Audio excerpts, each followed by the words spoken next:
그는 어떤 사건에 자기의 온 마음을 쏟고는 그 사건의 해결 여하에 자기의 전 운명과 전 재산이 걸려있기나 하는 듯이 행동했다. 법조계에서는 이것을 약간 비웃는 자도 있었다. 그는 이러한 성질로 말미암아 비록 도처에서 명성을 떨치지는 못한다 할지라도 이런 시골 재판소의 하찮은 지위치고는 꽤 널리 알려져 있었던 것이다. 더욱이 세간에서는 그의 심리연구벽을 조소하고 있었다. 그러나 필자의 판단으로는 이 모두가 잘못 생각한 일이라고 생각한다. 우리의 검사는 많은 사람들이 생각하는 것보다는 훨씬 사려 깊고 진지한 성격을 갖고 있었던 것 같다.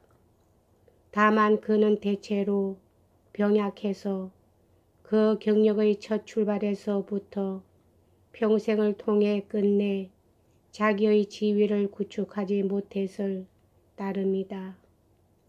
이곳 재판장에 대해서는 그저 이 사람이 실제적으로 직무에 통달하고 있으며 아주 현대적인 사상을 가진 데다 교양을 지닌 인도적인 인물이라고 말할 수 있다.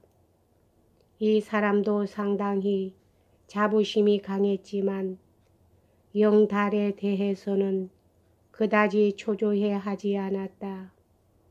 그의 생활의 주된 목적은 시대의 선각자가 되는 것이었다. 게다가 그는 좋은 연고와 재산을 갖고 있었다. 이것도 나중에 안 일이지만 그도 까라마조프 사건에 대해서는 상당히 열띤 견해를 갖고 있었다. 그러나 그것도 특히 일반적인 뜻에 있어서다.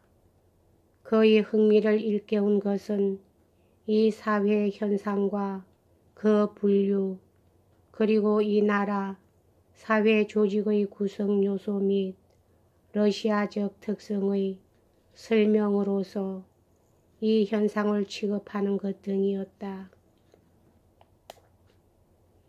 사건의 개인적 특질이나 그 비극적 의의나 피고를 비롯한 모든 사람들에 대해서는 꽤 무관심한 추상적인 태도를 갖고 있었다.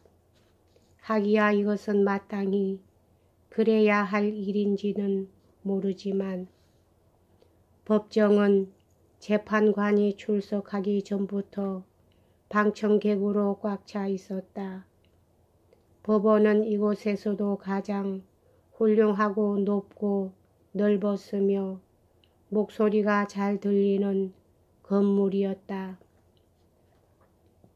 한단 높다랗게 나란히 앉은 재판관들의 오른쪽에는 배심원들을 위해서 한 개의 테이블과 두 줄의 안락의자가 마련되어 있었다. 왼쪽에는 피고와 변호사의 자리가 있었다. 법정 중앙재판관 자리에서 가까운 곳에는 증거품을 얹어 놓은 테이블이 있었다. 그 위에는 피투성이가 된 표도로의 흰 명주 자목과 범행에 사용한 것으로 추정되는 구리로 만든 절구공이, 소매에 피가 묻은 밑자의 와이셔츠, 그때 피 묻은 손수건을 넣어서 뒤 포켓 언저리에 피가 스민 양복 바지, 젖은 피가 꾸덕꾸덕 말라서 이제 누렇게 변색한 손수건, 밑자가 빼르호찐네 집에서 자살하려고 총알을 지어 놓았다가 목구르에의 뜨리본에게 도둑 맞은 권총, 그루센가를 위해서 3,000루블리의 돈을 넣어 두었던 이름 적힌 봉투와 그 봉투를 묶었던 장밋빛 리본, 그 밖에 도저히 다 생각이 나지 않는 온갖 물건이 얹혀 있었다. 좀 떨어져서 법정 안쪽에 방청석이 있었으며 난간 앞에도 몇 개의 안락의자가 놓여 있었다. 그것은 진술을 마친 뒤 그냥 남아 있어야 하는 증인들의 자리였다. 10시를 치자 세 사람의 재판관, 즉 재판장과 배심 판사와 명예치안 판사가 나타났다. 물론 검사도 곧 출정했다. 재판장은 작은 몸집에 살이 쪘고 중키보다 좀 작은 듯이 보이는 치질을 앓는 듯한 얼굴의 50쯤 되는 노인이었으며 짧게 깎은 검은 머리에는 흰 머리가 희끗희끗 스켜 있었다. 그는 빨간 훈장끈을 달고 있었는데 어떤 훈장이었던가 기억이 없다. 필자가 본 바로는, 아니 필자뿐 아니라 모든 사람들의 눈에 비친 바로는 검사의 얼굴이 무척 창백했으며 거의 녹색에 가까운 안색을 하고 있었다. 왠지 하룻밤 사이에 갑자기 초췌해진 모양이었다. 필자가 그저께 그와 만났을 때는 평소와 조금도 다름이 없었기 때문이다. 재판관은 먼저 정리에게 배심원은 다 참석하셨느냐고 물었다. 그러나 어차피 필자는 이런 식으로 계속해 나갈 수는 없을 줄 안다. 똑똑히 들리지 않은 대목도 있었고 뜻이 모호한 데도 있었으며 또 잊어버린 점도 있으니 말이다. 그러나 무엇보다도 중요한 이유는 앞에서도 말했듯이 만일 하나하나 말과 경위를 남김없이 적어 나간다면 문자 그대로 시간과 종이가 모자라기 때문이다. 다만 필자가 알고 있는 것은 쌍방, 즉 변호사 측과 검사 측의 배심원이 그다지 많지 않았다는 것이다. 그러나 12명의 배심원 얼굴은 기억하고 있다.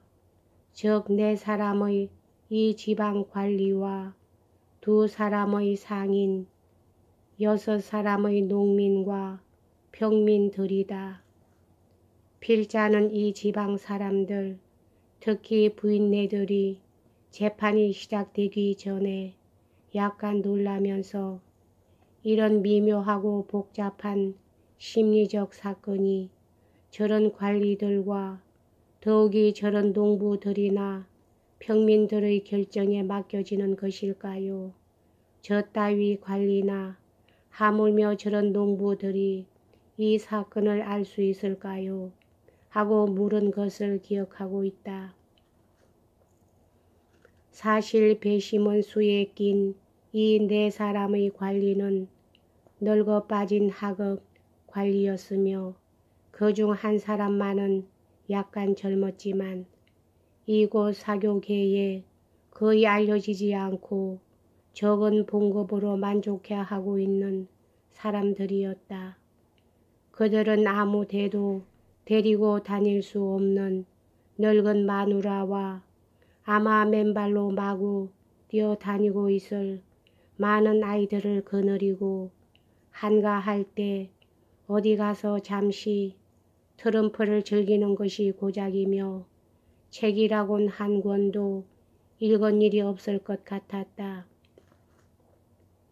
2사람의 상인은 보기에 제법 의젓한 풍모를 갖고 있었으나 왠지 묵묵히 입을 다문 채 긴장해 있었다.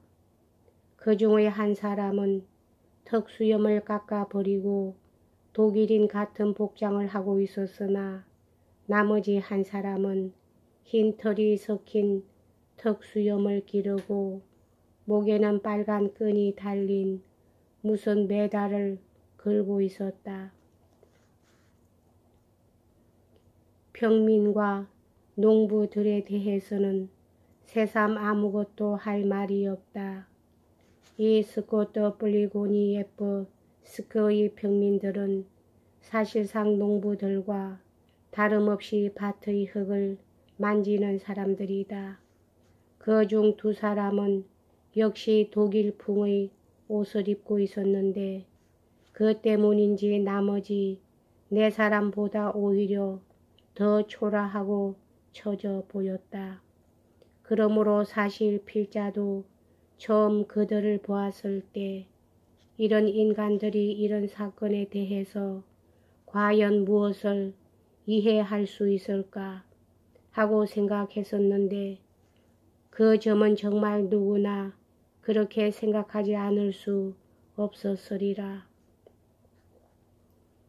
그래도 그들은 엄숙하게 미간을 찌푸리고 일종 이상한 압박하는 것이 아니면 거의 위협하는 듯한 인상을 풍기면서 자리에 앉아 있었다.